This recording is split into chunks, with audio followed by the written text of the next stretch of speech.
Hey kids, it's time to get some SML podcast all up in that.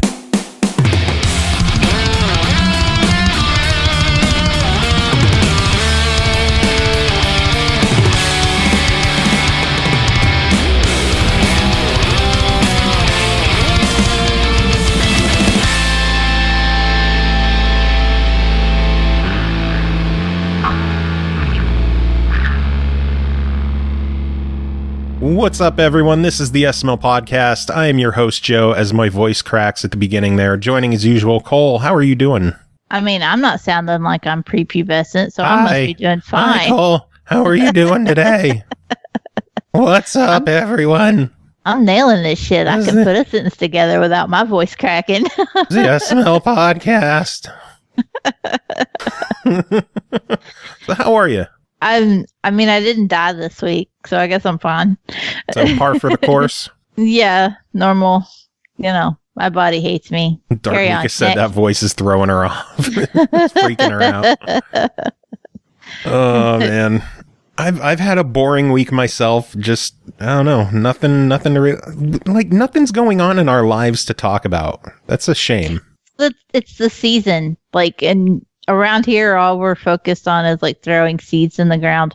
And we haven't even been able to do that because we had this weird ass cold snap last week. So we've been stuck waiting to plant. You know, we had 90-degree days in February this year.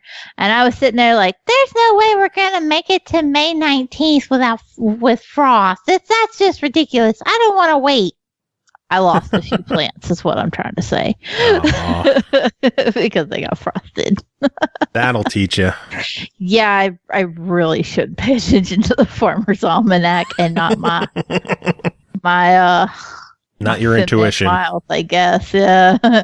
Just that urge oh, it's sunny. Let's throw shit in the ground, see what happens. With no pre-planning. Pretty much. But at least the rest of my shit's doing fine. My ducks are doing good. They're getting their feathers. Aww. Yeah, the puddle ducks are killing it, man. Are they still in the house or no? They come in at night because, again, it's been cold and they're not fully feathered yet. So they're still coming in at night, and then I put them back out in the mornings. They go out to the grow out pen. Whoa, shit. Vertically Impaired just dropped $10 donation. What? I don't have a sound effect for that. Dropping donations. It doesn't even work as well. We're going to have to hit it. Nork, quick, we need you. George, help us. Help us, George. Do I play a bitty one? I mean, play the long bit one and it'll just be, good enough. Okay, here we go. Dropping bits all over your pathetic face. There we go. Dark Mika said play them all one after the other. Well, fuck it. Here's the next one. Dropping bits all over your fucking face. Wet pancakes. I will never get over wet pancakes. It's so bad. It is so bad. Oh, my Lord. Vertically Impaired, thank you again so much for your generosity. I always appreciate it. You're a longtime sub and a pretty okay guy as well. Yeah. We got to play Rock Band more. Yeah. Dark Mika never heard the wet pancake part before. That's the funny part is I don't get to hear any of them. I have no fucking idea what they say until Joe gives me an audio cue. Did you not listen the first time I played them? Yeah, but I don't remember shit. That's the whole point of why I need 9,742 medications. Yeah, that makes sense. I'd forget my name if somebody wasn't going, "Hey, Mom," every day. Oh, Lord. Well, anyway, a lot of news this week. Should we dive into it? Yeah, let's go. All right. The first thing to talk about, after only just a little over 2 years, the Switch has outsold total PS4 sales in Japan. That's impressive. In 2 years. So as big as the PS4 has been, we might have a new champion. Wow. Yeah, again, that's just in Japan. Doesn't count America or Europe or anywhere else in the world, but that's still really impressive. Well, especially considering the PlayStation 4, everybody hollers that's why it gets all those JRPGs, is because it's popular in Japan. Yeah. And so maybe it's not as popular as they think it is. Who knows? At least the Xbox is still dying in Japan, so some things never change. At least it's there to die in Japan. I mean, I don't know. Speaking of Nintendo, they are currently offering a limited time program where you can choose, where you can purchase 2 Nintendo Switch video game vouchers for $99.99 and use them to redeem 2 digital games from a list that currently has like 30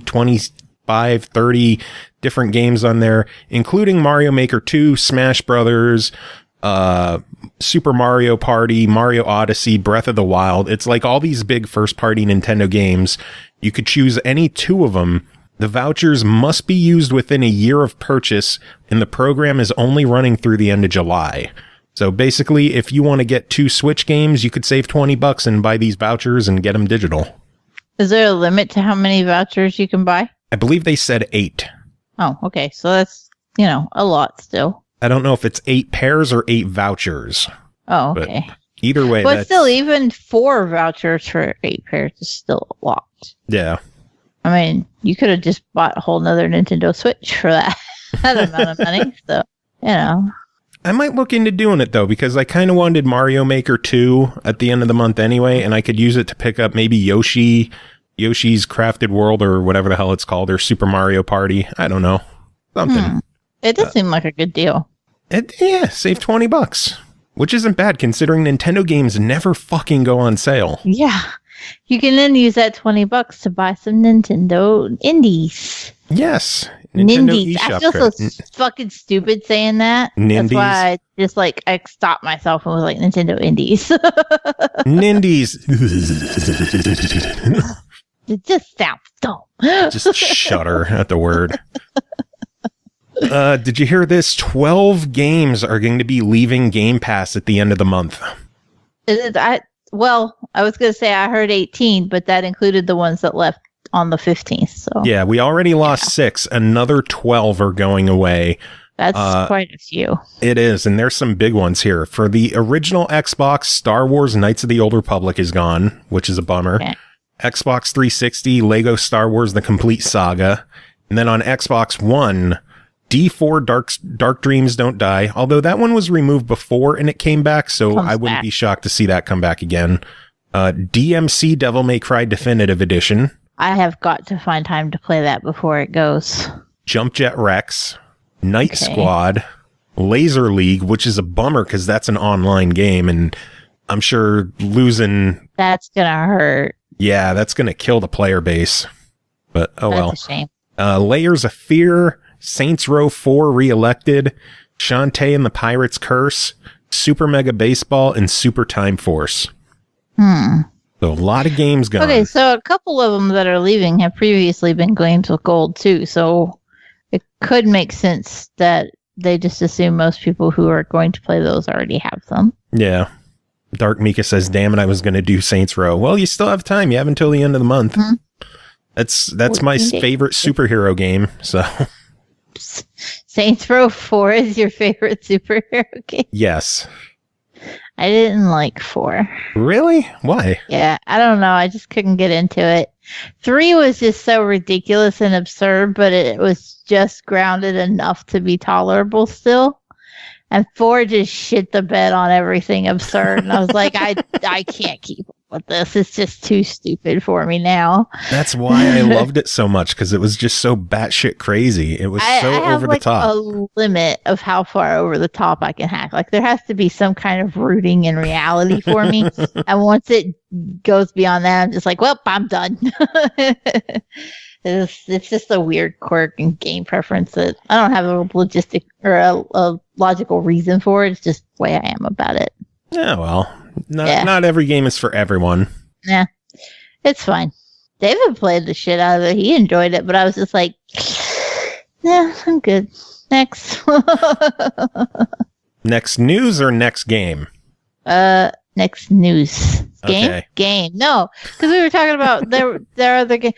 Fuck are we doing? I don't know. We were talking about games leaving Game Pass. How many did we get through? All of them. Oh, well, the next. Shit. The official E3 floor plan has been revealed, and surprisingly, Activision is not having a booth this year. I'm not surprised because they're so far up Sony's ass. I'm sure Call of Duty will be at the Sony booth, yeah. I hope that. There is no Sony this year. There is no Sony booth this year. I hope whoever gives us our codes for Call of Duty doesn't hear me say that. But it's true. It is. The Activision CEOs are riding that Sony dick really hard, and they're not willing to jump off those nuts. So I wonder what they're going to do. Activision's not there. I wonder what they're going to do about showing off the new Call of Duty, since that's where they always showed it, was at E3. Whenever Sony does whatever they're going to do in place, they'll probably show it then. Maybe. I know that there was already a leak about it. I don't know technically if it was even a leak or anything, but God damn it, Gabriel, walking on my keyboard and across my planner and shit, making a mess of things. Robert Bowling, who used to be the community manager for Infinity Ward before they broke off and became Respawn and whatever was left that pretends to still be Infinity Ward. He was the community manager back when Modern Warfare 1, 2, and 3 came out. And he recently posted a GIF. Don't fight me. I'll fuck you up. So posted a GIF. And it was from Modern Warfare. It was Soap and Prass and Ghost. And then the camera kind of zoomed in on Ghost.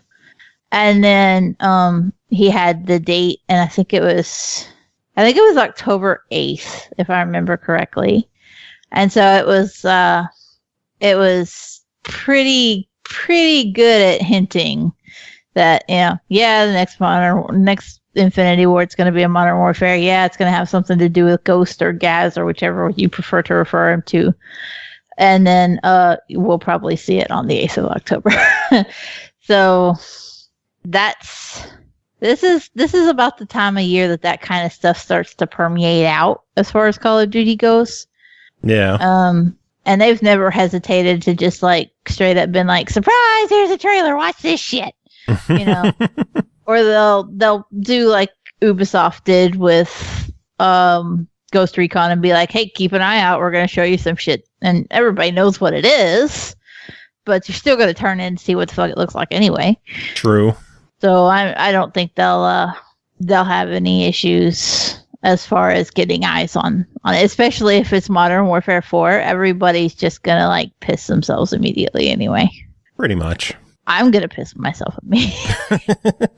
After some of the ones, now World War II and Black Ops 4 were certainly improvements over the shithole that was Infinite Warfare.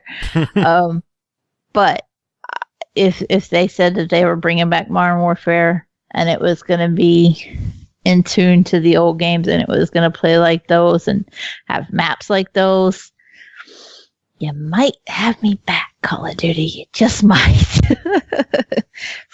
I might actually get all of the prestige again in a Call of Duty game. I don't know. I guess we'll see. We'll see. We'll see. Ask me in October. I will. Anyway, a Taiwanese rating site has leaked a little bit of news. They unveiled what appears to be the Gears 5 cover art as well as a September 10th release date. Which sounds very reasonable. Yeah, I can't particularly see why it wouldn't.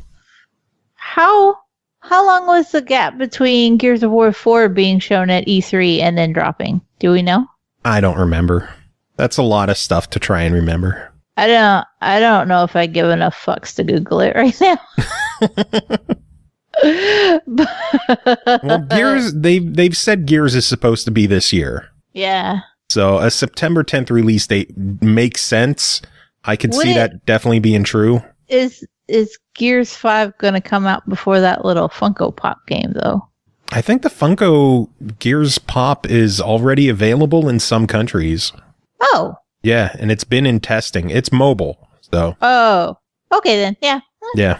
But the same Taiwanese site also revealed Ghostbusters, the video game remastered for the Xbox One from Mad Dog Games. It didn't mention any other platforms. I looked at the ratings thing. It only specifically mentioned Xbox, although I'd be shocked if it didn't show up on other platforms. But this is apparently a remaster of the last-gen Ghostbusters game, the good one, that had the original cast involved. There was one last gen? Yeah, and it's backward compatible. What? Yeah. Goddamn. Yeah, so there you go. Hopefully that'll come back as a fun game. I'm intrigued.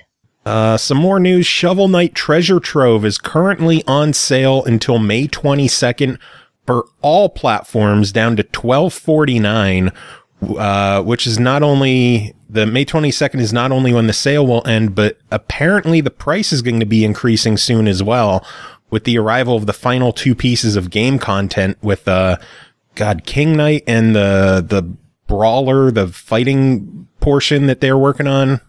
But I don't follow Shovel Knight, so I'm not aware of what you're talking about. Well, if you're interested in Shovel Knight, now's the time to get it while it's $13 instead of it's going to be increasing to $40. Whoa. Yeah. Yeah, it's a good time to pick it up then. Yeah, if you've been on the fence about it, now is the fucking time. So do that. Dauntless is releasing on Xbox One, PS4, and the Epic Games Store soon. Not only soon, but May 21st next week. That is soon. Yeah, it is. So I'm excited about this one. Is that what? Is that coming to Game Pass? No, it's free to play. Oh, it is. That's where I was mixed up. Yeah, it's a free to play kind of Monster Hunter style game with a more cartoony graphic style. Ian plays it quite a bit on his channel, twitch.tv/doc_havoc if you want to watch someone play that. Nobody wants to watch Ian. No one does. But yeah, the game looks really, really cool. I've been watching him, and it's supposed to have full crossplay, so maybe we'll be able to partner up and kill some monsters. Interesting. I'm excited it's coming so quick, too. Yeah. Let's see what other news. A brand new trailer for EA Access promoting the service heading to the PS4 showed off a couple of games that are apparently hitting the vault between now and when the service launches in July. It showed as being in the vault FIFA 19, Battlefield 5, and A Way Out. Oh. Why did I think A Way Out was already there? I don't know. Why did you? I don't know, but I genuinely did think. I wonder how that will work if you're playing on an EA Access license. Will you still be able to just invite anybody to play with you even if they don't have it? I don't know how the invite system even worked, so who knows? It was one person could own it and then just invite anybody else to play with them, whether they didn't have to own it to play it. Oh, I know that. I didn't know if it was like done through a code or if there was a special version that they downloaded. There's not anything special. You just launch the game, send an invite, and that was that. Yeah, nifty. So I don't know how that would work with EA Access, if they'll put a limitation on that and say, oh no, the other person has to have either the game or EA Access, or just still let you invite anybody. I don't know. We'll find out eventually. I'm asking the hard questions. And I have no answers. Next. Apparently there's talk that Anthem might be joining the vault sooner than later as well. There was some kind of EA conference call or meeting or something where they said the game performed well under expectations. Yeah. And there's talk of either it joining the vault much sooner than most would expect, or even the game possibly going free to play. I don't see it going free to play, but it'll join the vault, which quite a few EA games have gone into the vault within like 7 to 10 month span. Mm-hmm. So I don't think, unless it happens like this month, that I would be all, oh, that was quick. I'd just be like, yeah, that's about right. Yeah, I wouldn't be shocked to see it by the end of the summer, honestly. No. And I would have said that anyway without anybody even being like, oh my God, it's joining early. And be like, well, yeah, on the 7th month, most likely. They're idiots if they don't, because that game is struggling. Yeah, it is. Let's see, what else? 10 more titles have been announced for the Sega Genesis Mini, and this thing is looking to be a real winner. The 10 new titles announced are Landstalker, Mega Man The Wily Wars, Street Fighter II Special Championship Edition, Ghouls and Ghosts, Alex Kidd in the Enchanted Castle, Beyond Oasis, Golden Axe, Phantasy Star 4, Sonic Spinball, Vector Man, and Wonder Boy in Monster World. To me, the only real shame is the package still comes with 3-button controllers. Mm-hmm. Can you imagine playing Street Fighter 2 on a fucking 3-button controller? That does seem difficult. That game is part of the reason why they created the 6-button controllers for the Genesis. And Japan gets the 6-button, Yes, right? yes, they do. And we're just the sad. Why do game companies hate us? What did we do? I don't know. But Sega announced that the 6-button controllers will be available in the US, but for an extra $20. So it seems so wasteful to force those shitty 3-button controllers on us and then force us to buy the actual necessary controller. Like, that's such a waste of plastic and manufacturing and cost and money. Why? Why not just give everybody the 6-button controller? Because money. Shareholders have to have a third yacht, Joe. Yeah, I guess so.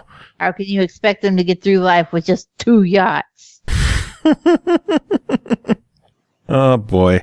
Last bit of news I have is that Nier Automata has passed 4 million copies sold across all platforms. Wow. 4 million. So Nier Automata, good job.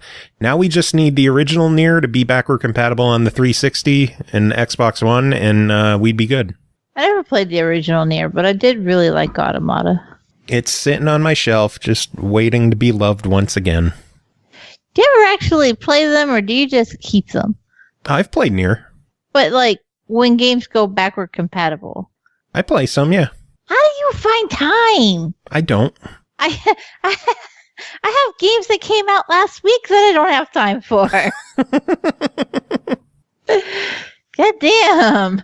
Yeah, but do you have any news? Anything you wanted to talk about? I know there was some news about Sony and Microsoft having some kind of partnership. Did you see that?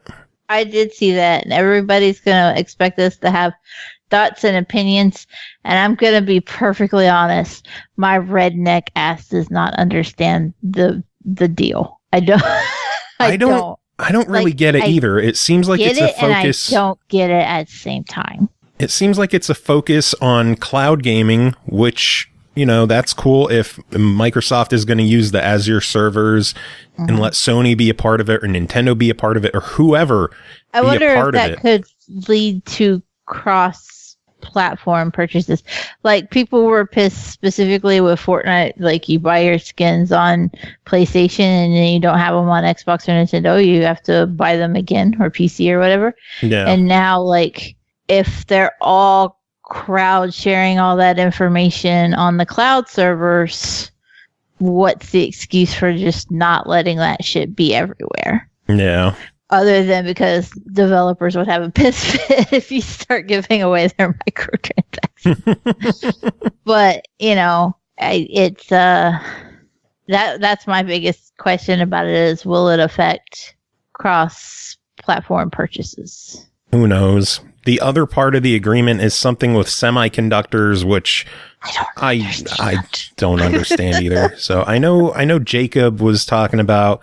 He was very passionate in his inebriated state. Yes, which we haven't even gotten to yet, hilariously enough. Yay for recording out of order.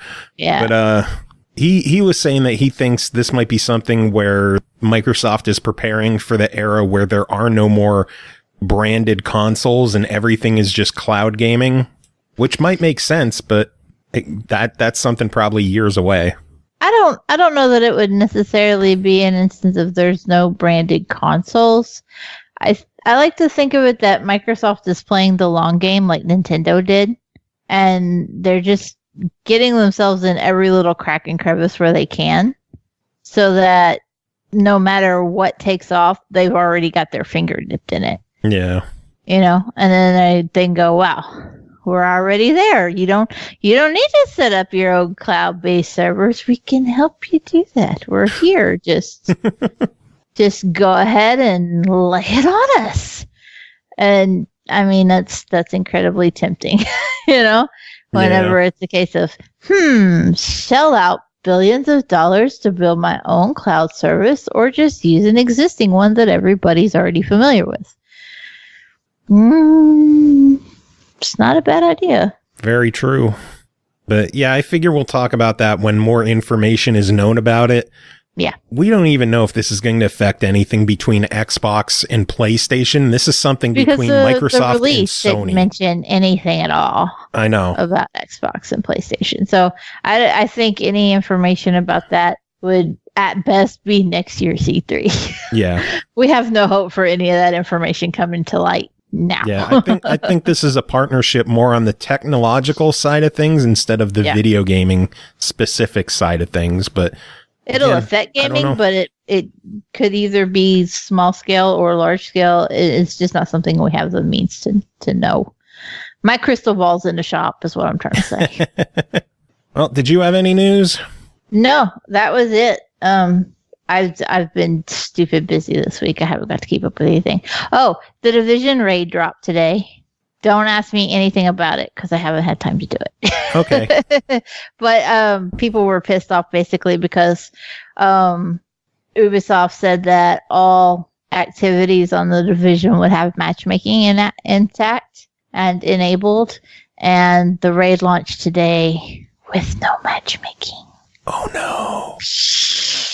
Yikes. Oh no. To add insult to injury, you need 8 people for the raid. Geez.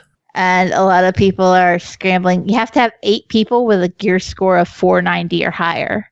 You can't even start it unless you have the gear score requirement. And I'm not even max level in the game, let alone gear score. That's I've already been informed that my goal this week is to get just a shit ton of people raid ready. Whoever beats the raid first will be immortalized in the game. Not me. Not going to be me. I haven't even launched the Division after it updated today. I've just had too much other shit to do. I'm going to guess someone already beat it. If the raid has been out for more than a few hours, someone has got to have beaten it already. Yeah, I know that the last I saw was, and to be honest, I haven't been like stalking it and paying attention to all the news on it because I knew I wouldn't be able to do anything until this weekend anyway. Especially tomorrow's number 2's birthday. We're recording this on Thursday, so Friday is number 2's birthday. Happy birthday to her. Happy birthday to her. And so I know I'm not going to have time tomorrow to do any of that shit. I know I'm stuck until Saturday at the earliest. No. But I also lost my train of thought. I forgot what I was going for there. Being immortalized in the game. Yeah, that was never going to happen for me. No. But it's an interesting concept. Oh, yeah, I was saying they took the servers down at 3:30 a.m. Eastern time, and it was a 3-hour maintenance window to get the game ready for the raid. So I'm assuming it's been approximately 12 hours minimum since it went live. Somebody's beat it. Oh, yeah. Probably 10 times over. Probably. Because people are assholes. All right, then. Are you ready to start the reviews, then? I'm ready. Let's go. First game to talk about tonight is not a game, but it's actually a gaming headset. The SteelSeries Arctis 3 gaming headset, created by SteelSeries and available for $69.99, features Windows Sonic surround sound on PC and Xbox One. The best headset for everywhere you game, designed for everywhere you game with superior sound, comfort, and style on all gaming platforms, including PC, PlayStation, Xbox, Switch, VR, and mobile via detachable 3.5mm cables. Checking this one out, we're bringing in Jacob. Garner, how are you doing? Sorry, that description was a lot shorter than I thought it would be. Yeah, I was drinking. I couldn't. All right, I'm doing good. I've had a little bit to drink, and by little I mean a lot. Oh God. I will behave. I swear. Nobody told me this was a special episode. It's a very special episode. We're all going to learn a life lesson. It's always special when Jacob's here. Well, Don't that's drink true, and but I review. was thinking more of like the caffeine pills episode of like Saved by the Bell. I'm so excited. I'm so excited. I'm so scared. God. I remember that episode. Yeah, I as much as I hate like Saved by the Bell, like I fucking hate Screech so much. But that show had a special place in my heart because I would watch it when I was above the influence. And yeah, I don't know. Lord. It was just my go-to show. But I've yet to see the ending of it when they're like rushing to Vegas to get married. Really? Yeah, because what happened is that like I came home from work when we used to work at that grocery store, and so I got messed up, and I'm sitting there watching it, and they're like, oh, we're gonna go to Vegas, and like they're gonna go by like plane or something like that. They're like, oh, the guys are gonna take like the car ride, blah blah blah blah, and so they get picked up by like the East Bumblefuck sheriff, and I like. It stressed me out so much, even though like I'm completely like blitzed. I'm like completely gone. Of course they're going to get married. Of course it's Saved by the Bell. Like nobody actually, suffers any real consequences. I was so stressed out I had to turn off the TV and go to bed. And so I've yet to actually see the ending of Saved by the Bell. And that is how I saved Christmas. Fantastic. And all of that was said on the SteelSeries Arctis 3 gaming headset. It is, which, by the way, I told Joe before we were going to do this, I was like, what better way to promote this headset? Because, I mean, everyone knows how crappy my call quality is. Yep. When doing this. What better way to promote it than to actually do the review while wearing the headset? And honestly, I could hear everybody. I don't hear any like popping noise or any of that kind of stuff, like, or echo when Cole's on, because, Cole always messes up our three-way calls. You lying bitch. I don't know what you're talking about. I only hear it when you're on the phone, so it must be your fault, Cole. It's because you clog up the call with rice. It's true. And then I throw it at you. Yeah. Which, Y'all by the are way, crazy. For those of you who are not familiar with certain episodes of the show, Cole and I used to fight a lot when we were playing Overcooked, which, if you haven't played, you should. It's on sale right now on threw Xbox, I rice believe. at me. Yeah, well, A lot. Yeah, well, you weren't doing what you're supposed to be You doing can in throw the kitchen. the rice directly which into the pot. Is not a sexist statement, by the way. It is game related. I'd like to put that out there for everybody. Wait, if you had to clarify it, it wasn't something you should have said. No, because I realize that it does sound wrong. However, if you're not familiar with Overcooked, it's set in the kitchen. And so, you know what? Whatever. I'm just digging that hole deeper and deeper. Like we can hear I'm it. just going to keep, So I'm clear. just going to keep drinking. You know what you should do, Jacob? Talk about the headset? Goddamn right you should talk about the fucking headset. I wish I could, but Cole keeps throwing rice at me. Oh, Jesus. Anyway, so it's it is a headset, like the earphones cover your entire ears. There's an adjustable strap for people like for those of us who have big heads. It's pretty comfortable. I like how it it actually fits around my ears pretty well, and the sound quality is pretty good. I've played a bunch of different games with it. I've played Doom. We played Crackdown 3 last night. I've played Super Mega Baseball 2 with it. All of it sounds great. The ambient noise for Doom was fantastic. I actually jumped at one point. Nice. I wasn't expecting a certain sound. Was it a fart? And then just ignore it. What's up? Nothing. Never mind. Go ahead. So, and then and then of course, like, we're listening to me talking over it. You can hear me pretty well. There was some static when we were playing Crackdown, but I think that was actually Crackdown's fault, not this, because obviously it's not happening right now.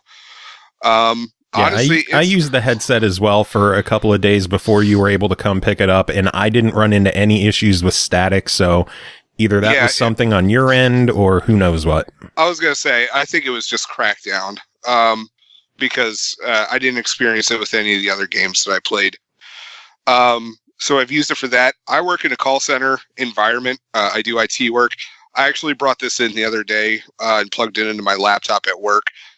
It works a heck of a lot better than the ones that they supply us with.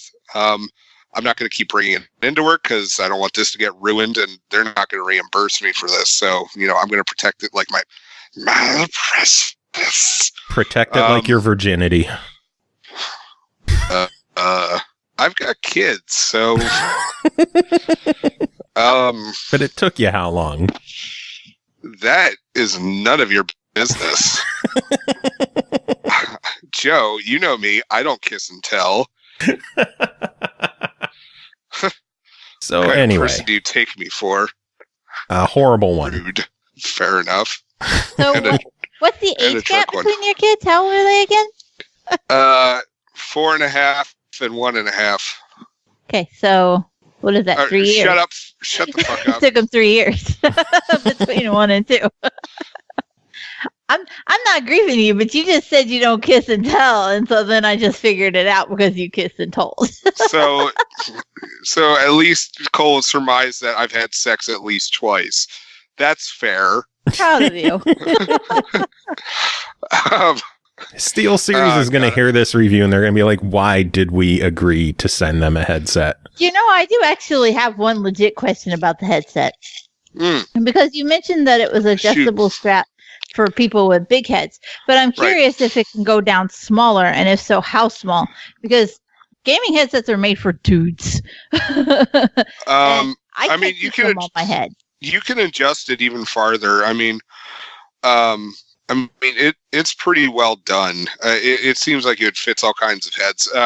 My wife also used it so she could watch Game of Thrones while I was busy doing other stuff around the house. Actually, no. You know what it was? I was filming the review, or I was recording the review for Lovecraft for last episode. A little behind the scenes look at the show, huh?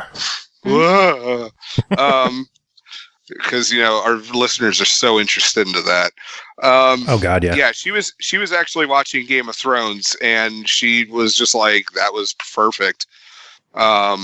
So yeah, they're really it's a really well made headset. I was really surprised by it.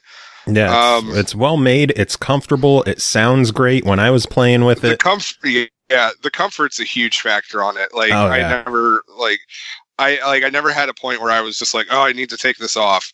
It's hurting my ears or anything like that. That never happened with it. And the setup's incredibly easy. You just plug the wire into your Xbox controller. Now, granted, it did take me a little bit of finagling to figure it out, but honestly, I've never had a headset like this. So, and they don't really provide instructions. And granted, they probably don't need to. Yeah, it's pretty easy to figure out. You plug the one end into the headset and the other end into the controller, and boom, it works. Well, true. However, I was having a hard time hearing things at first, and then I realized it's because there's settings on the Xbox for headsets, which I didn't. Well, I've never had to use it, so I didn't know. Yeah. Which might as a suggestion for them. Because I know that they do have an FAQ section. They might want to have that. It's just the headsets don't seem to be working that well. Well, dummy, make sure that you've actually checked your video game console as well for your, for your headset settings on there. Because it definitely wasn't the fault of this. Another thing that I do like about this is that there is a button on the back of the left side that mutes the mic automatically. Which, it's pretty helpful because, as I've been dealing with this cough for 5 months, and I've actually, turned it off during this interview. You guys didn't hear it. There was no shrill, oh god, the mic's off, or like something's wrong with his mic. It just cut it, and it works. Honestly, it works pretty well. It's fairly intuitive once you get used to it. So I really like it. I'd recommend it. Joe, what's the price on this thing? It runs $69.99. So what are your thoughts for $70? Totally worth it. Honestly, granted, it's a dream to like all the other ones I've had before, but between the great sound quality, the great mic quality, the comfort on it, and just the ease, the ease of use. Oh, another nifty feature is that you can actually snake the microphone back up into the head, into the left headphone side, which I thought was kind of cool. Yeah, puts away for easy storage. Yeah, so if you don't want to if you just want to listen to stuff, you can use them for that too. So yeah, good stuff. Yep. I am jealous that you are getting to keep the headset because I really enjoyed it. And Cole, I know when you and I were talking, when I still had the headset, you told me that compared to my $200 Turtle Beach headset, the quality was significantly better with the SteelSeries. Oh yeah, it was definitely a more what's the word I'm looking for? The better? Other ones, the other ones had kind of a pseudo bass added to them that your voice just doesn't have. You have a deep voice, but it was it almost sounds fake when it was added on with the Turtle Beach. But when you swapped over to the SteelSeries mic, it was a lot clearer. It sounded crisper. It wasn't as tinny. It didn't have that fake bass added to it. So you're saying that Turtle Beach is aimed at the 14-year-olds who frag you on Call of Duty? Well, the interesting thing about your mom's a whore. With microphones are a tough thing to take into consideration when it comes to gaming headsets, because so often the headsets are focused on the sound that the owner is going to receive out of them, and they don't really put a lot of effort into making sure that the mic is clear. Yeah. Even though they should. I can't tell you how many headsets I've bought that I've been like, these sound fucking amazing, as soon as you sound like ass. Yeah, I'm honestly really impressed and surprised with these. And I've got it plugged into my iPhone right now. This is the best quality you guys have heard me on the show. So I'm just going to keep using these to record the show with. Hey, works for me. It sounds good. There's no echo. It's clear. Well, it's crisp. The echo's Cole's fault. Shut the fuck up. Goddamn kids bickering on my show. Throwing rice at each other.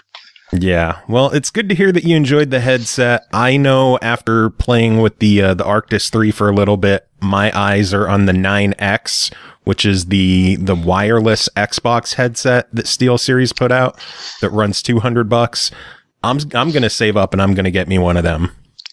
Maybe they'll send us one. Yeah.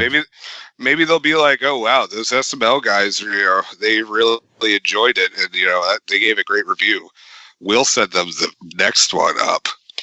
Yeah, we'll see. I don't mind supporting them given how good the quality is. Which that's fair too. Yeah. Because this is a really some motorcycle drives by my house, and I'm sure the mic is picking that up. I did hear it, yes. Yep. Good Lord. Although I keep having to mute because my cat won't shut the fuck up. Oh, man. Well, Jacob, always good having you on here talking about things. Do you have any final thoughts before Cole and I move on with the rest of the show? My drink's almost done. That's unfortunate. Next game to talk about is called Sniper Elite V2 Remastered, developed and published by Rebellion, released May 14th on Xbox One, Switch, PS4, and Steam for $34.99. In the dark days of the end of World War II, amidst the ruins of Berlin, one bullet can change history. Elite sniper Carl Fairburn returns to the front line in this remaster of the award-winning stealth action experience, packed with new features, contemporary visuals, and definitive content. Cole, tell us about it. So, Sniper Elite is the series that fills the the void for people who like shooters but like to be slow. You're not gonna run and gun this game, and No. you shouldn't. You need to find a nice little building, lay your ass down, hold your breath, and take somebody's head off. One of the glorious things about this game is that all the Sniper Elite games do it, and this one is no different, although now it's in beautiful 4K HDR remastered glory, is that when you shoot an enemy, if you get a particularly good shot on, say, their head or an organ, it will do an X-ray shot. And so basically the camera follows the bullet, you get an X-ray cutaway, and you can see the skeletons and the organs of the enemy, and you get to see the bullet go in, you get to see shit go, pow, and you get to see the bullet casing come out. It's fucking beautiful. Dark Nika says you're forgetting the nuts. I am not forgetting the nuts, because the nuts are the best ones to shoot at. The kidneys are a close second. That is a satisfying pop when you catch those kidneys. But the nuts, it's just so good to get a nut shot. And the game just straight up rewards you for it. It's like, you shot them in the nuts. Watch them. You get extra points. Oh, it's so good. And those X-ray shots in 4K, they're gory, and there's just blood splatter, and you just see bits of organs and bullet casings, and it's all slow motion, man. And there's a lot of detail too. I know on the X version, or playing on the X, in the options, there's a selection you could go between performance and resolution. Yeah. And just changing it in the menu adjusts it on the fly, and you can see the difference visually. I couldn't play it in performance mode because it just looked blurry. It looked so crisp and clear. It looks blurry, but I don't have the Xbox One X to compare it to, so I missed out on that. And I kind of just I remember playing Sniper Elite 2 in its original state. Yeah. And so in my head, that's what it still looks like. And I'm playing this remaster, and I'm just like, oh, look at the nut shot, though. Because it's that fucking good. I just wanted to take a second and mention that, like, the 4K, it is noticeable. It is definitely noticeable on this one. It looks so crisp and clear. I did look up some comparisons, and it even as far, like, I do have HDR, and I can tell the difference with the HDR. But the comparison videos for the 4K, it does look incredible. I will say, though, that Sniper Elite 2 is a 7-year-old game. Yeah. And it was made during a gaming generation where we couldn't have bright colors. And everything is army green, brown, light brown, darker brown, light gray, darker gray, mid-tone gray, and flesh. Yeah, that was a special time in gaming where there were no colors. I mean, we had damn good looking graphics, but you had to balance it out. You either had good graphics and a bleak color palette, or you had a good color palette and squares. So, concessions were made. And given that this is a remaster, yeah, there's a lot of effort that's gone into, making these shadows pop and the enhanced lighting, and all that's all well and good, but that color palette is just what it is. They didn't go in and add like neon lights anywhere because it wouldn't have made sense for it. So it can be a little difficult because of that muted color palette to see the enemies. And that was probably my biggest complaint, because sometimes you just walk right up on them motherfuckers and be like, oh, hi, I guess I'll pistol you. 360 no scope for the win, because I just didn't know you were fucking there. Oops. Oh boy. Thankfully you can put it on Pussy Crybaby mode, also known as Cadet, and it's very forgiving about you being a dumbass that walks up on enemies. Yeah, the AI on Cadet is not the smartest, but again, definitely put up with a lot of dumb fucks. It's because you're playing on Cadet. Yeah. There are 4 difficulty modes. I'm not brave enough to go up above Marksman. I've played 2, 3, and 4, and I just know that I have a limit in what I can do in Sniper Elite. And I like to fancy myself as being pretty good. It's just that there are some mechanics that make the game harder even when you're playing it on easier modes. Like there are times when you've got to mask your shots with audio that's going on in the world. Mm-hmm. And in easy, that's like, I don't know, it's a million times easier. Once you up the difficulty and you're trying to mask your shots, I just get into full-fledged panic mode and I can't do it anymore. I cannot time that shit to save my life, and then everybody rushes me and I'm a dead duck. And that's just bad. You can't save the world from Nazis if you're dead in the corner because you couldn't mask your shot. There are online modes for this. You can play the campaign in co-op. We did that. We did that on easy mode because we're bitches. You're not good at shooters, and I can only cover so much. Yeah. Hey, I did my best. I had a couple of good shots. There were a couple times where you had shots that were worth more than me, and I was impressed. Good luck finding all those gold bars. Oh yeah, there's gold bars and wine bottles in every level, and they are, oh my lord, impossible to find. I feel like they're easier to spot because of the remaster. I feel bad for anybody that did that back in the original days because goddamn, all that shit would have blended together. But at least it's a little easier now that you can actually tell the difference between a gold bar and a table. The wine bottles, though, we didn't find any of those fucking wine bottles. There are multiplayer modes. We played Overwatch. One of you had a pretty valid complaint, and I agreed with you on it, was that it's not very good at telling you what your objective actually is in the multiplayer missions. Oh yeah, there were so many times where I'm just aimlessly running around because one person in Overwatch is a spotter and they get to run around the area and, tag people and get in combat and whatever else. And the other person is a sniper up on a rooftop. Yeah. And there were times where like objectives just wouldn't begin until I would run to a certain area. And it didn't really, I don't know, help matters. Yeah. When we didn't know what we had to do. Yeah, there were, I don't even know what you were having to do when you got to the objective areas. I didn't know if there was a prompt or if people just started running out at you. Were you standing there like a fool hoping I shot them?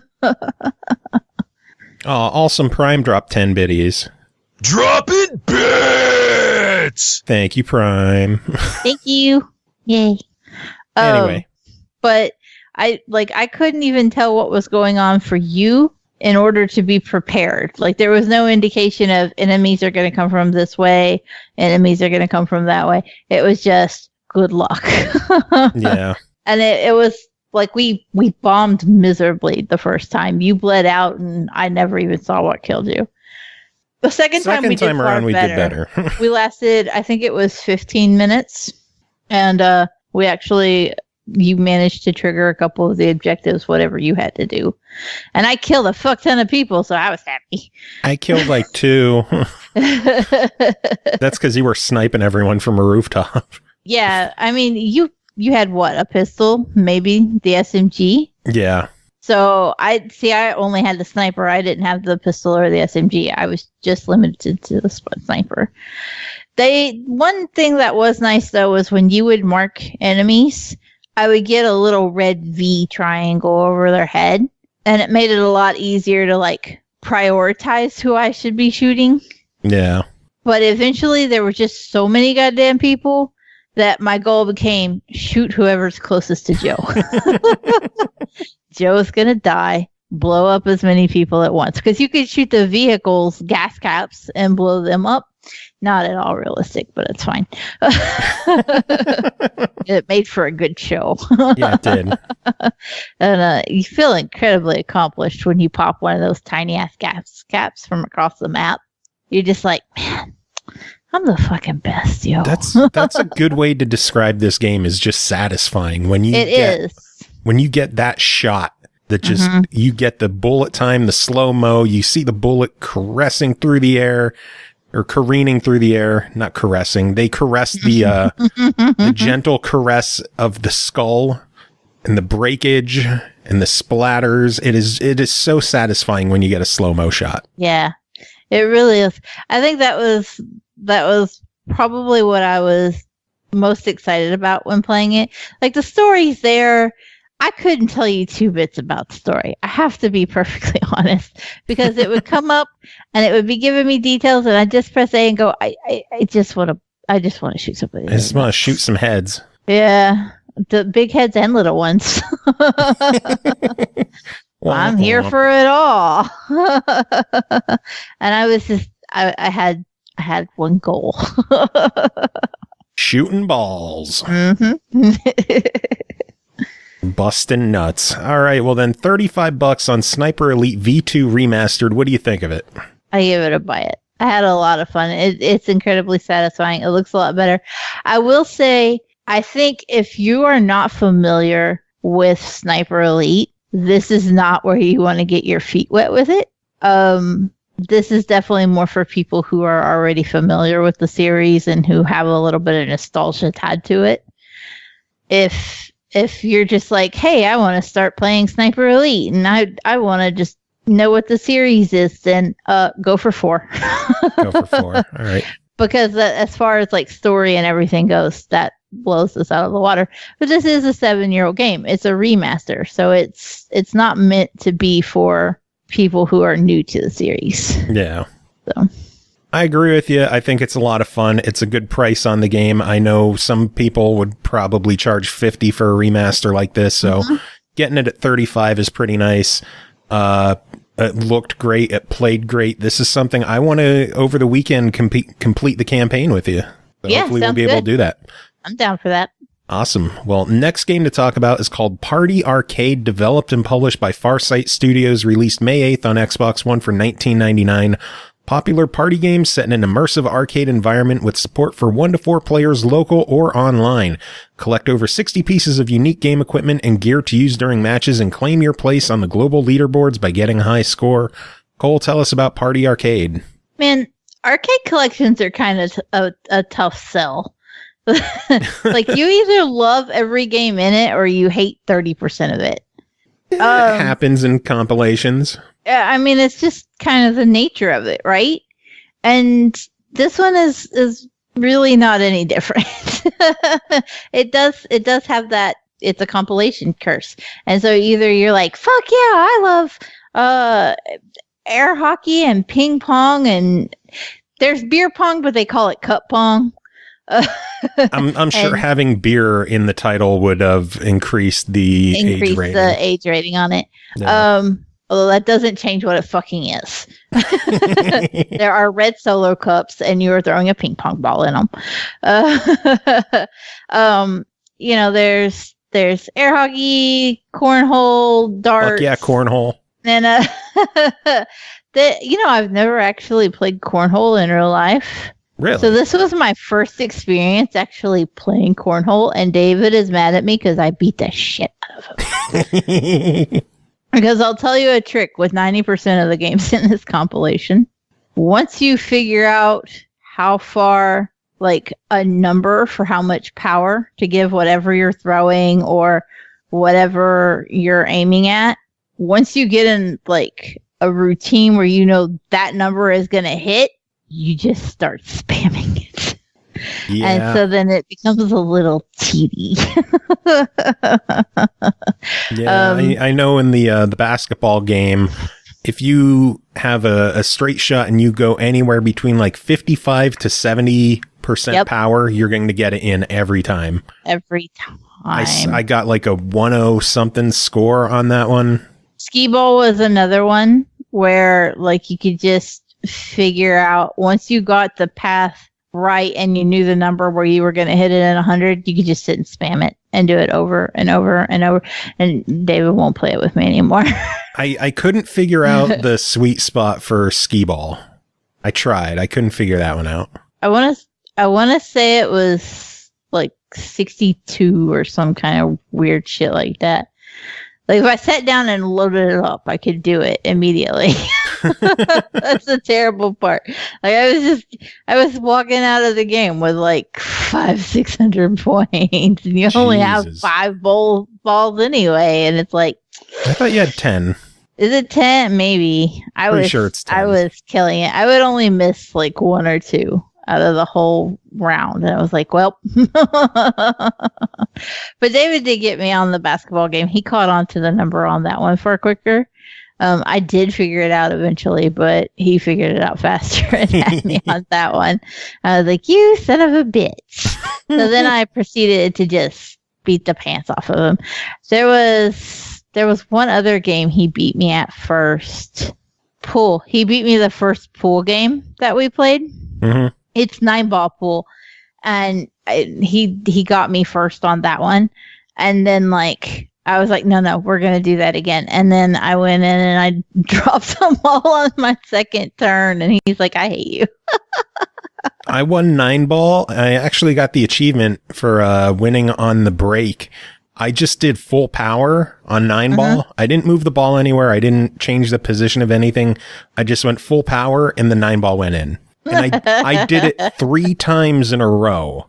Damn. So I don't know if that's one of those cheat numbers where if you just full power it, it'll go in, or if I was just super lucky. But if you're looking for help on 9-ball, just full power and keep trying till it works. I think pool would be the one I'd be most apt to get him to play with me again. But most of the other ones, darts, he had me at darts. I had him, but I couldn't hit the 301. And that's because I fucked up and got my numbers like all out of whack because I was basing it on a typical score of 501. And in the game, it's 301. And so I was stuck at 299. And I couldn't get 301 to save myself. You don't have to get exactly 301. It would not go past 299. I got a 475 on darts. Did you really? Fucking 475. It wouldn't let me do it. I got all center bullseyes except for one shot, which was just a normal bullseye. Were you playing solo? Yeah. Oh, that might have been the difference because we were playing multiplayer. And it was in the rule said you had to hit 301 and you had to land on the double ring. Okay. And I was like, yikes. Yeah, that'll do it then. And that was fucking miserable. But basically, all these games are there for you to earn tickets and tokens. Tokens are used to play a handful of special mini games like the lights off where the little ring of light is going around and you hit stop and you get however many tickets you landed on. Or there's a Plinko style game where you drop it down and you get however many tickets you land in there.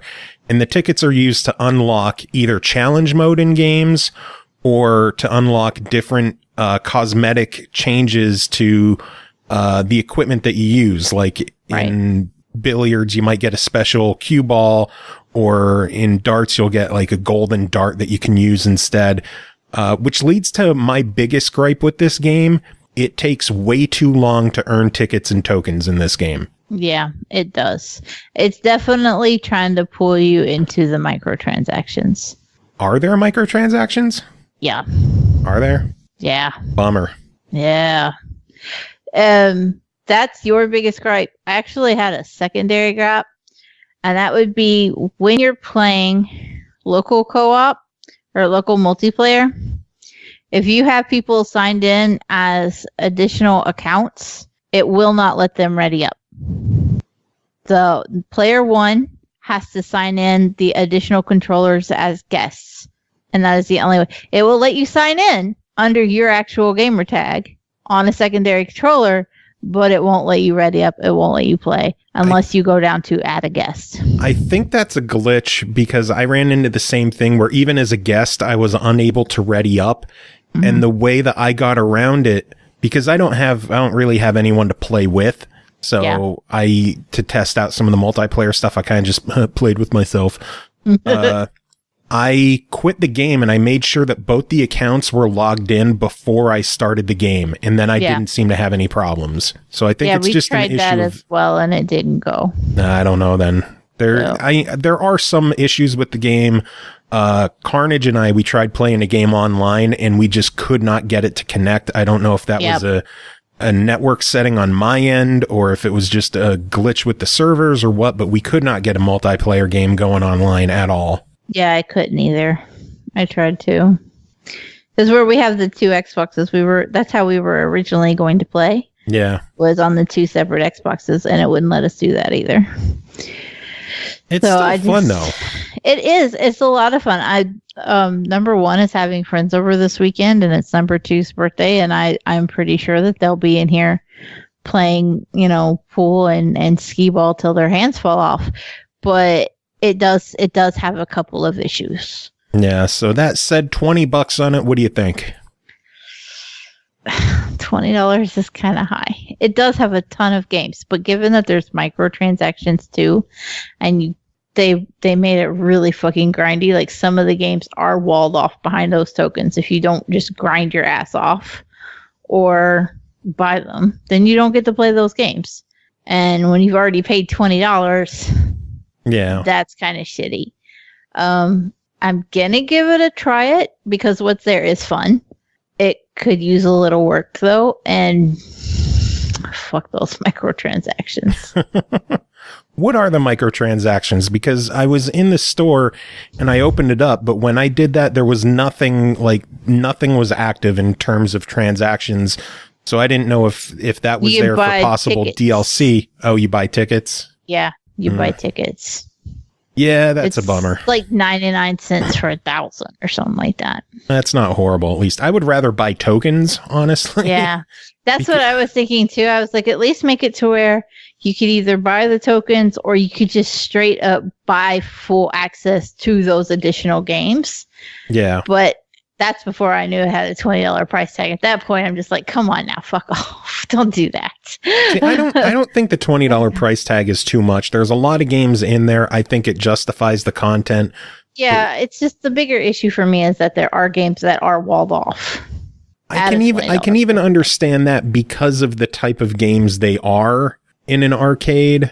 I don't know. It made sense to me that you would require tokens to play those specific games. Yeah. Because if you could just play like the Plinko one over and over for free, you wouldn't need to earn tickets. You would just play that game over and over. Those are guaranteed easy tickets, so they have to have some kind of way to make you earn being able to play those. I just wish that you got tokens easier. Like I could get a gold score on darts. 475 and I got, I think 4 or 5 tokens. Yeah. That's nuts. Yeah, most of them would only give you a handful of tickets at a time. Yeah. And then with the tickets, it costs $2,500 to unlock the challenge mode for a game. And again, you earn like 10 in a game. You're there for a while. Yeah, it's very grindy, but it is fun. Whichever one you do buy is the one you want. Yeah. I'm going to let the kids grind it out for me. Hey, there you go. So. Anyway, next game to talk about is called Undead Horde, developed and published by 10 Tons, released May 15th on Xbox One, Switch, PS4, and PC for $16.99. Become a necromancer and raise the dead. Undead Horde is a necromantic action game with elements from RPG, strategy, and hack and slash. Maraud through the lands of the living, raise their villages, and steal their treasures. Ultimately, you'll take over the whole kingdom of the living. Cole, tell us about Undead Horde. Have you ever wanted to kill a chicken, raise it from the dead, and then have it attack urns and vases for you? Mm-hmm. Well, now you can. Yay. It's so fucking incredible, and there's even an achievement for having 100 dead chickens. Really? Yeah. Oh my lord, that's amazing. I love the little chickens.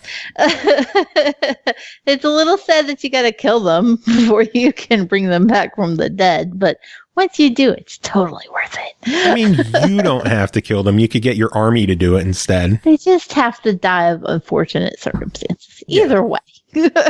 Anyway, what is the game? Fine. So this is literally like the bastard love child of a hack and slash RPG.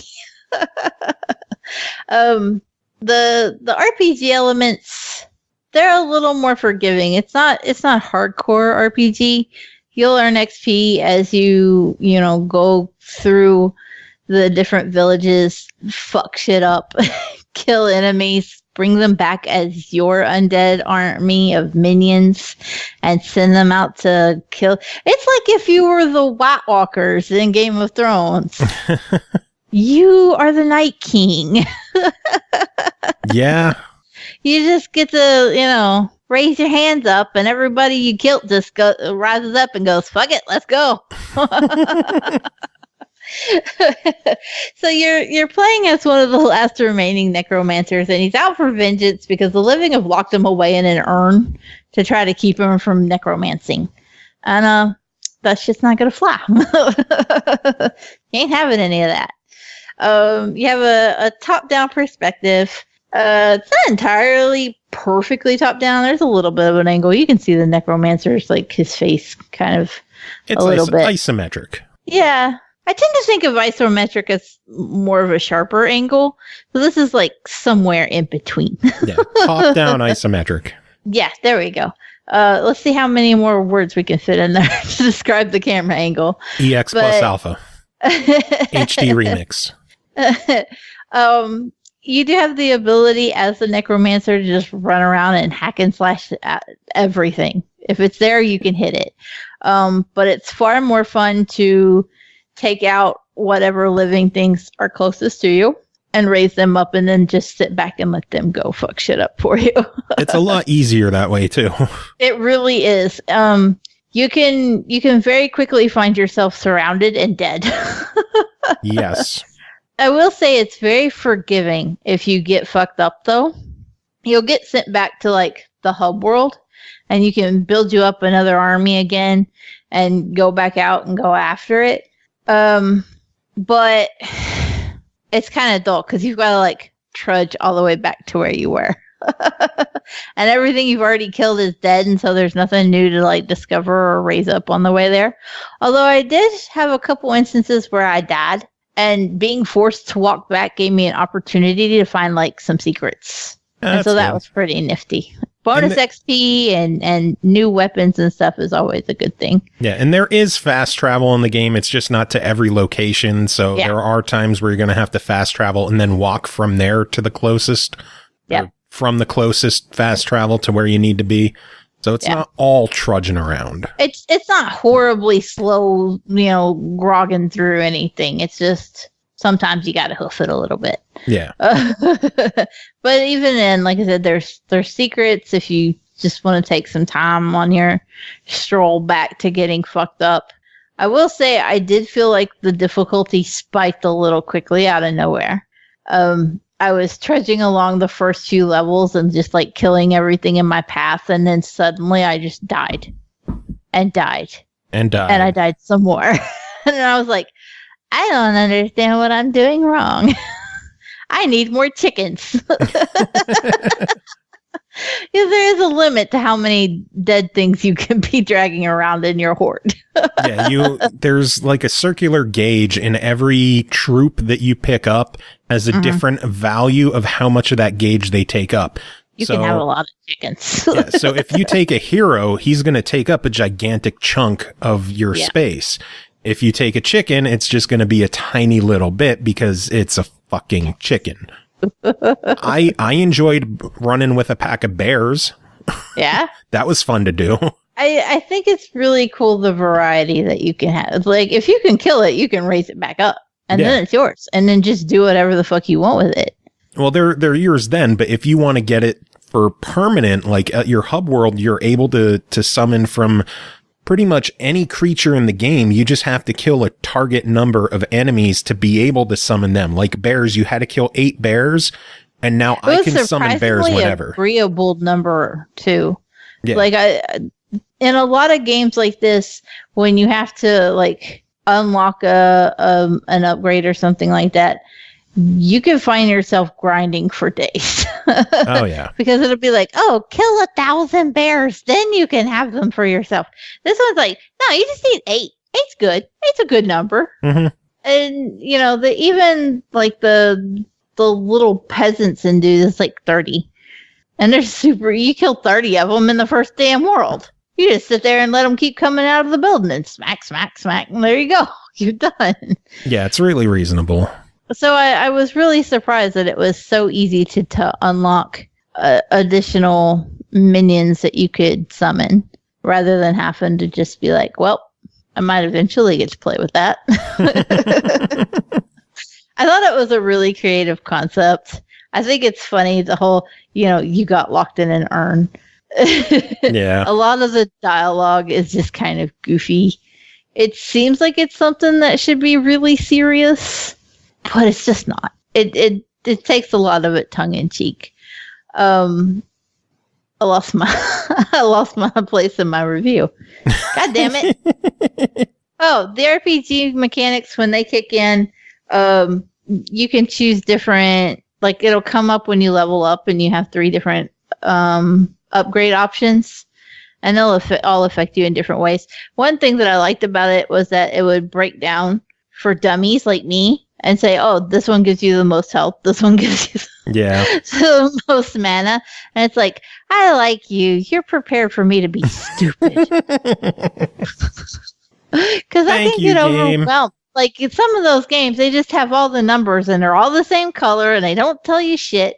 And then every now and then you look out and it might be like, this is green, so it will raise you up. This is red, it will knock you down. And that's about the best you get out of RPG games because they pride themselves on being fucking difficult. This one's like, no, hey, dumbass, this is going to have what you want. Yeah. Pick this one. So I could definitely appreciate that. Despite its RPG elements, it's still really accessible and just easy to get in there and play. Yeah. Well, then for $17, what do you think of Undead Horde? I give this a buy it. This was a sleeper favorite this week. I didn't expect to like it as well as I did, but I was really into it. Yeah, this was a game where I sat down and I was like, let me play this for, 10, 15 minutes, see what it's about, come back to it later on. And then 4 hours passed. You're like, shit, where did the rest of the day go? I just got sucked into this game. If you're a fan of Overlord, not Overload, Overlord, like the last gen game where you command an army of the dead and you're a bad guy. It's very similar to that, but with a lot more action RPG elements to it. You get your hands dirty a lot more in this one, and it just worked really, really well, and I really enjoyed it, so I give it a buy as well. Nice. Next game to talk about is called Ascendance, developed and published by OneVision Games, released May 10th on Xbox One, Switch, and PS4 for $5.99. Enter the enigmatic world of Ascendance and experience an enchanting and peaceful journey to the sky and beyond. Ascendance is a calming, relaxing, minimalistic first-person 3D platformer. Shape your way with mysterious abilities and rise with the enchanted wind platforms beyond the skies. Cole, tell us about it. I mean, I would, but that's pretty much everything. Well, then $6. What do you say? This is the most chill, relaxing platformer in the history of the world. There are no timers. You don't have to do anything at all quickly. At one point, I was playing and I walked away and I come back. I was like, oh, fuck, right. Nothing bad had happened. There are no enemies. There's just you 3D hopping your ass around this low poly world. And it shifts the more you progress, the more the world and the more platforms are available to you to climb around on. And basically your goal is get to the top and get the fuck out. Yeah. It's very similar if you remember the game Refunked that we covered a good while ago. Yeah. Very similar to that. Yeah. Even on Steam, it recommends Refunked as a game Awesome like Prime this. asks, so it's like Minecraft? No, this is strictly a platformer. There's no crafting. There's no enemies. There's no combat. There's no NPCs. It's literally just you relaxfully platforming at your leisure.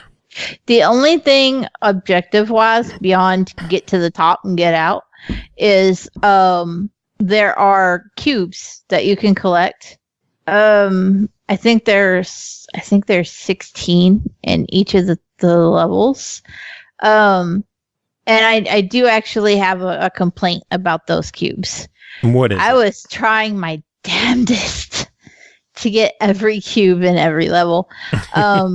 The problem is that when you've collected one of these cubes, they go like they go kind of transparent with like a white subtle outline to kind of ghost where they were.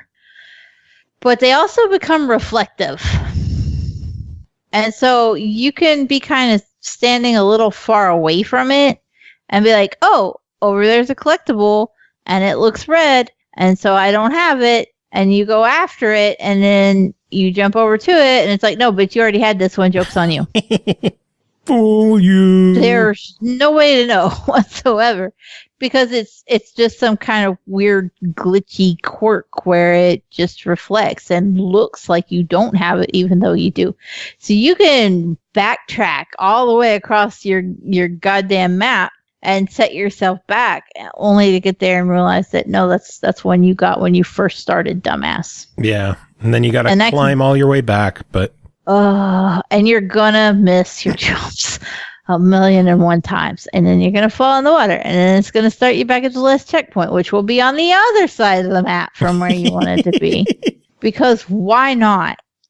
So it's amazing because it's the most relaxing platformer in the fucking world, and yet I was so mad at it because I just wanted to get those goddamn cubes and get out.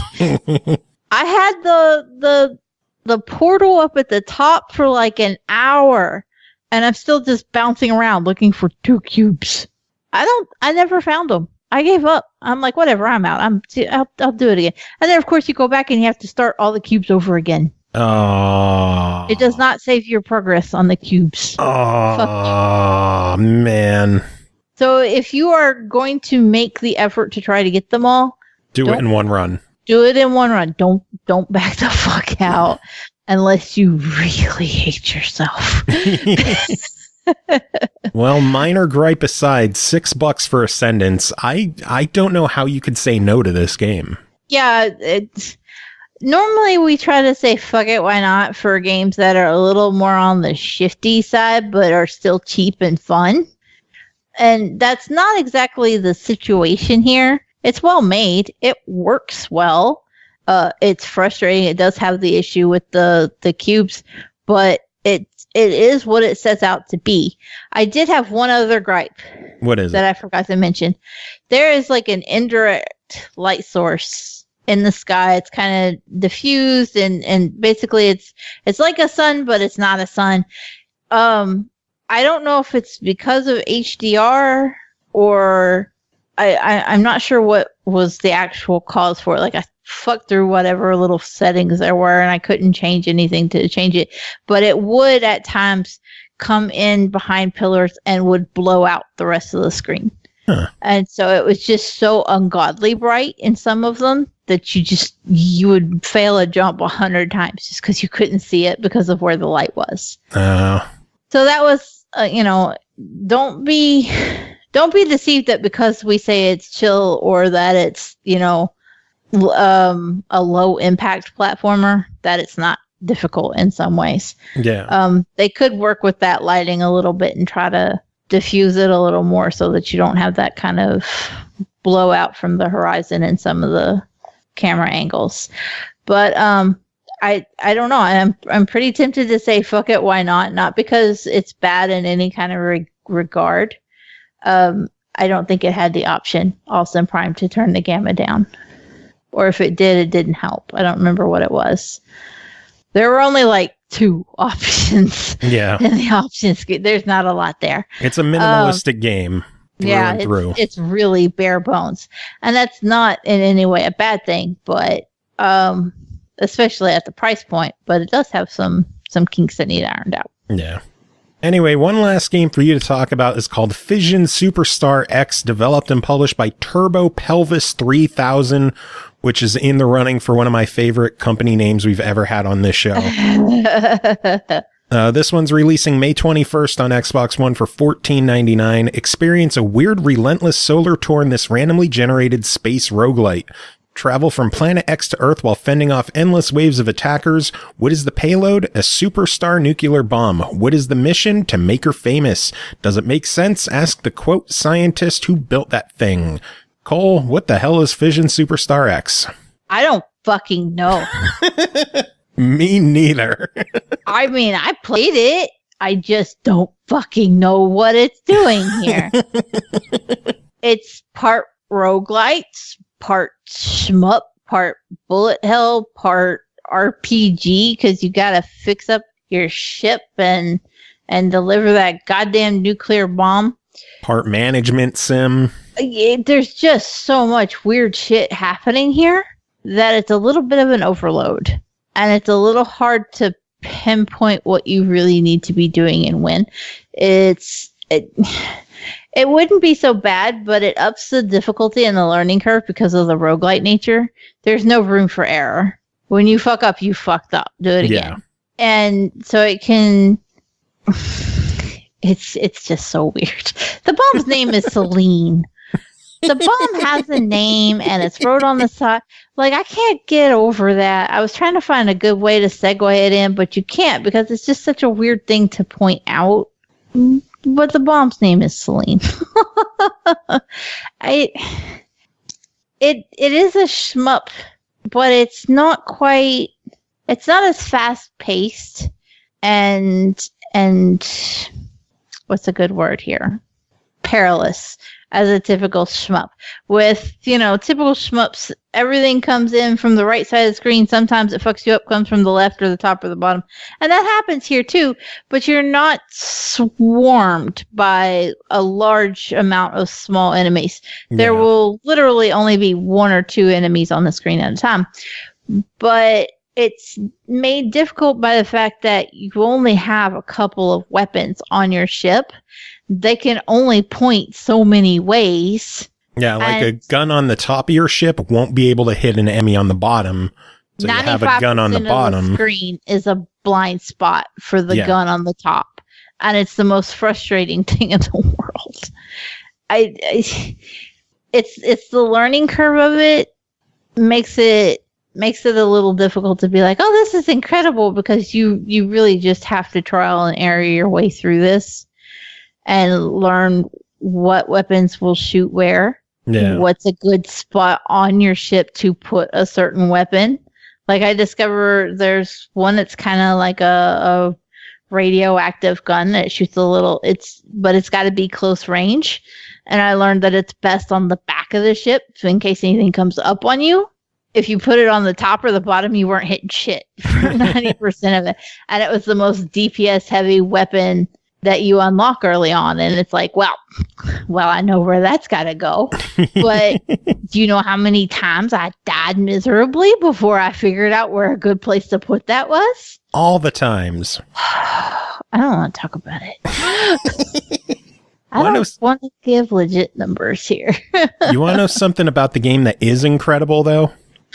The visual style. I am in love with the visuals in this game. I have found myself in a bit of a pickle when it comes to pixel art games, and I'm just a little oversaturated with them. And yet this one is so well done that it was still really intriguing, and it didn't seem to bother me. Yeah, it's such a unique style to it. Yeah. It looks really cool. The characters are really cool. There's an instance where when you first start up, you clone your character for the ship. And like there's this whole like the electricity flashing and everything, and it's just really well done. And that's had to take a shitload of time. Like, I can appreciate that. Yeah. Even as overwhelmed with all the pixel art as I have been lately, I'm like, no, that's good. That's well done. That really is. It's pretty. Are you okay? Huh? Okay.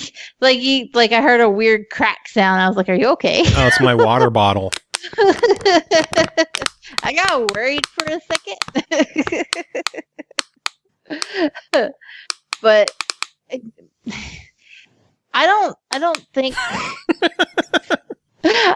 think that I have even managed as many times as I've fucked up and as far as I've gotten with this game.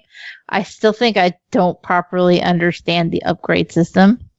And I don't get it either. There were times where I would buy weapons and I would select where I want to put it, and it just disappeared. Like, the weapon that was already there is still there, and the weapon I bought is gone, and I don't know what I did wrong. I was struggling. Like, I figured out how to add more people to the ship, but I can't for the life of me make them do anything of value. Like, the medic just dies every goddamn time. And I'm like, what good are you if you're so squishy? Put some armor on that bitch. If her job is to keep everybody else alive, put some armor on her. I'm struggling so hard. But it does have a serious learning curve. I don't think this isn't going to be the kind of game that you're going to pick up if you want a hardcore bullet hell shmup, because it doesn't have quite the same array of, like, the enemies aren't attacking in that kind of way. It's interesting in that it's definitely more like of a tactical shmup. You have to really micromanage and think out everything. Yeah. It's not going to be for everybody. It's a bit of a niche. But if it clicks with you, I think you're going to have a lot of fun. Oh yeah, if you can overcome that difficulty curve, then you're really going to be in for it. Meanwhile, I'm going to sit here for the next week looking at this going, derp. I pushed the button and somebody died, and that's the best I can do. Yay. Yay. I'm so proud of me. So final decision, $15. What do you think of Fission Superstar X? I think it's worth it, but I think that the difficulty is going to put a lot of people off on it, and that it could do a little better job of tutorials and explaining. So because of that, I do give it just a try. Makes sense. I agree. I think it's such a niche game that's going to be such a weird experience to pick up and play. I do wish there was a little more hand-holding, as you said, to kind of explain stuff to you and what the fuck you're doing in the game. Talk to me like I'm dumb. Yeah. Because I am. Explain it to me a little bit more. But the game is gorgeous. I love the visual style. It's unique. It's fun. And I think it's worth trying. Yeah, I agree with that. All right. Well, that is it for you, Cole. I have two more reviews to do with someone else, but I'm going to let you get going. And fuck that person. No, they're good peoples. I mean, fuck them anyway. I mean, he's married. Well, then he's already getting fucked, so it's fine. Cole, do you have any final words before we let you go? No, we could have just already ended it on me saying he's already getting fucked. That would have been the perfect spot. All right, and we are going to end the show with our good friend Royal Sefton. How are you doing? I'm at the end of the show? You are. You're closing it out. Yeah! I'm pretty well. We had a whole bunch of other stuff happen. We had like news and some other reviews, and Jacob Garner was on doing his headset review, and he better have done it because I'm explicitly mentioning him in this recording because I did this the last episode and he couldn't do the review on time. He needed, and I had to do a whole bunch of editing. So I'm explicitly calling him out that he did a headset review on this episode earlier on. Yeah. I look forward to hearing it. I bet it was awesome. I'm sure it was, because the headset's pretty goddamn cool. Yeah, if it happens. If it happens. Anyway, you're here to talk about two games. Are you excited? Yeah, doubleheader, baby. All right, let's start off with Death and Request, developed by Compile Heart, published by Idea Factory International, released May 16th on Steam for $49.99. Death and Request takes the classic turn-based RPG and flips it upside down. Switch between the RPG action of the game world and the visual novel segments of the real world. In the realm of game development, it may seem all fun and games until the lines between fantasy and reality begin to blur. Royal, tell us about this one. Funky. Very, very, very funky.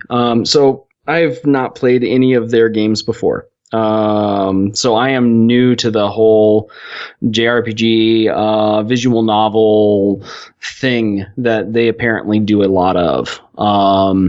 So I'm coming to this with some fairly fresh eyes. I mean, I've played JRPGs before and I'm aware of the existence of visual novels, but haven't really played any. So it was kind of an interesting little trip.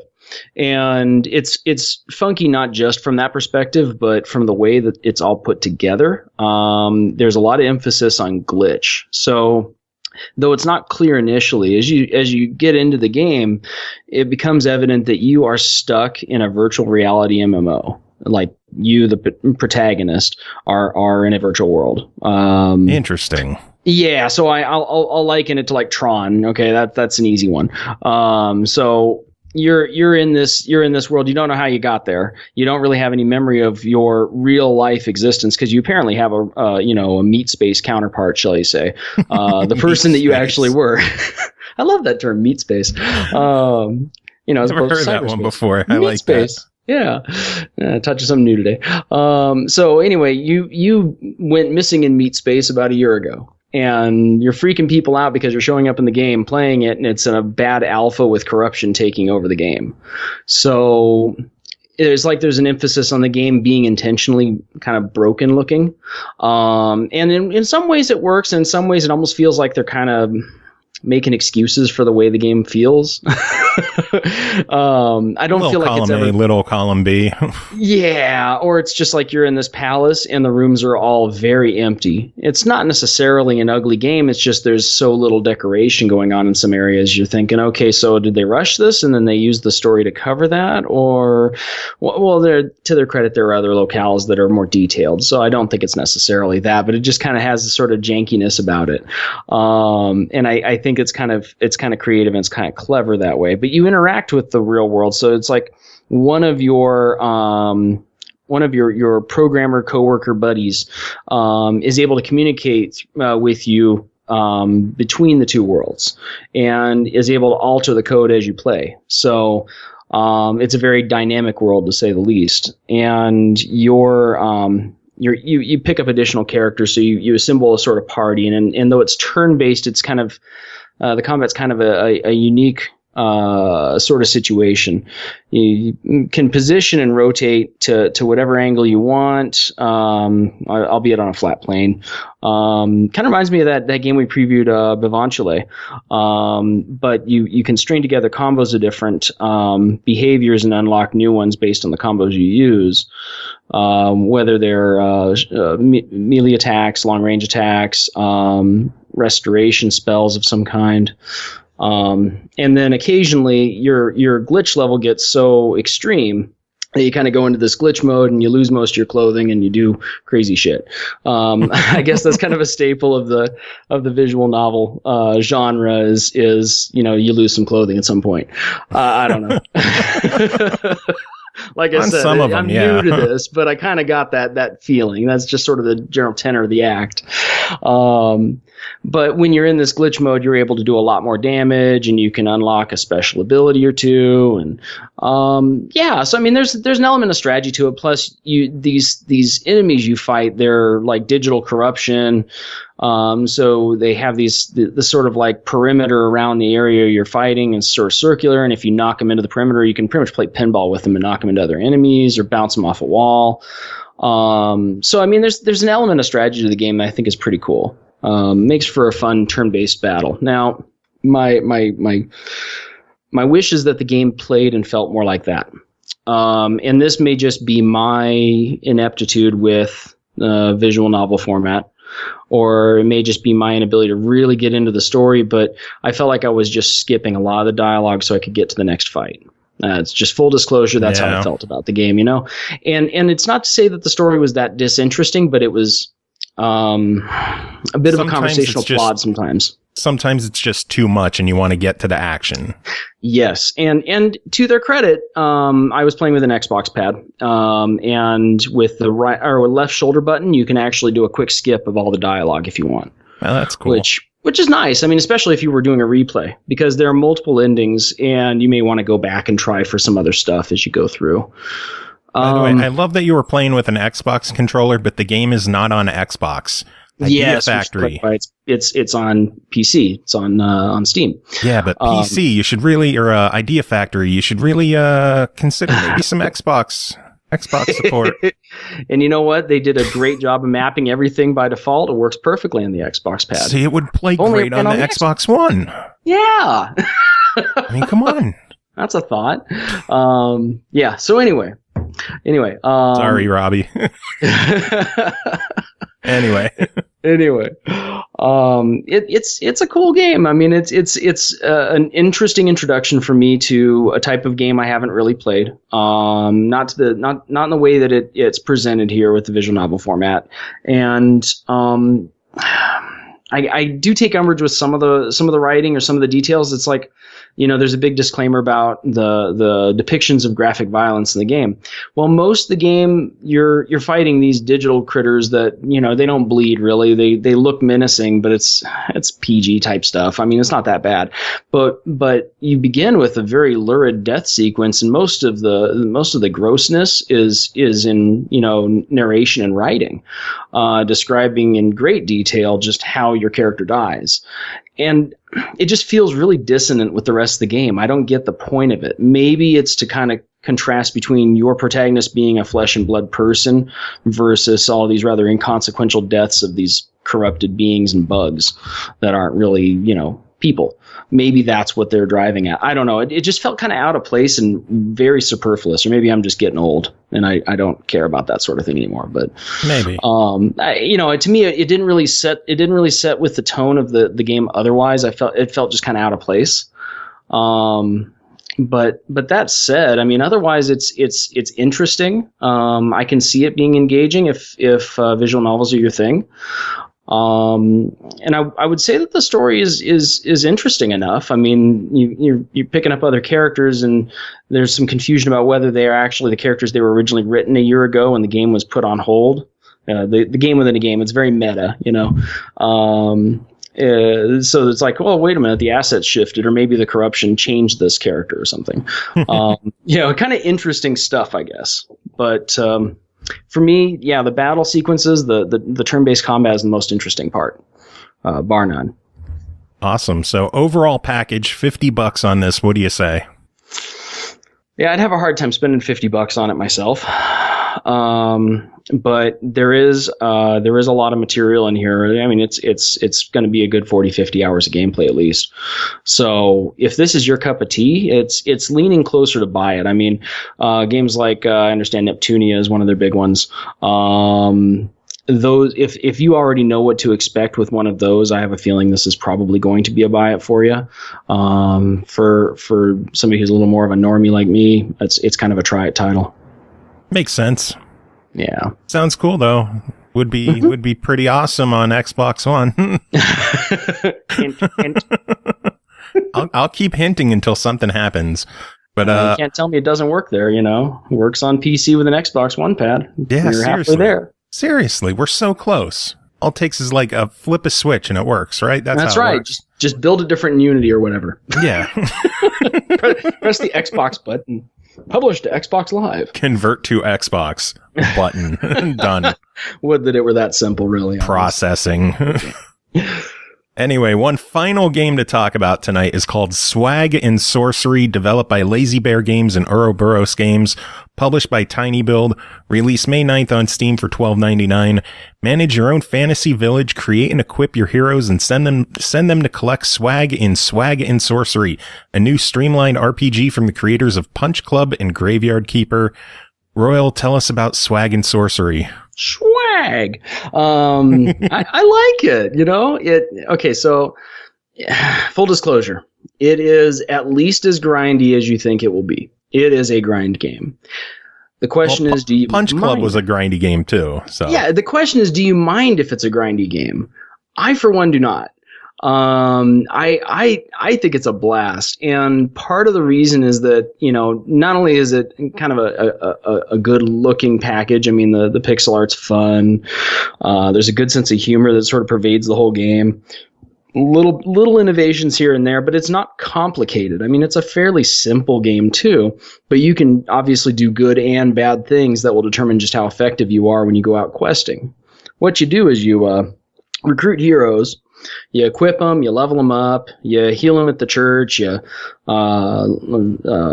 chill their asses out at the sauna or spa or whatever. There's like you have to improve their mood in addition to just healing. You can't just patch them back up and send them out there. You also have to make sure that they're feeling they're engaged in self-care. Okay, I'll go with that. And then you send them out on a quest, and as you complete one locale, new ones open up that have certain support for certain heroes of a certain level, and you build up your own resource buildings, whether it's a smithy or there's a laboratory for potions and magical items. And as you build up all these things, of course, that's the grind, right? I mean, you go out there, you kill the monsters, you get the resources, but you're not actively doing that. You send them out and they play themselves. So in that sense, in that sense, you can make the complaint, well, the game plays itself. Well, yeah, the most fascinating part of it isn't whether you hit the enemy, drink a potion, or chop down some wood. They do that for you. It's a resource manager. I mean, you choose how to use them and where to use them. And, go ahead. I was going to say, this sounds like a game that's perfect for the people who love RPGs and all the micromanaging, but don't like the actual battling. Yeah, I think that's a fair assessment because how you build them out and what equipment you give them, and you make your own equipment, and it's not always one the same. A helmet isn't a helmet. You can build two of the same helmet, and one of them will turn out better than the other because your character gets better at manufacturing these things, or the hero you assign to the job will get better at manufacturing these things, and they may make one that actually has better buffs on it. So I mean, there's some fun to be had there. It's not a really monotonous grind in that sense, and how you load them out and where you put them in the party, because it kind of operates two-dimensional. Like you have somebody who's in the front, and that's the only person you can use a melee weapon. You can have somebody behind them that's ranged weapon only, otherwise they don't attack. And it's to me it's a very simple but clever game that you don't spend a lot of time focusing on the battle itself so much as maybe you just are hovering over the retreat button, making sure that you get the hell out of there before they die, because if they all die, you don't get any of the stuff that you went and collected. So to that end, it's kind of pared down and simple. Now, the thing that makes this game kind of unique, on top of that, and this puts the swag in it, is you build a fashion house at some point.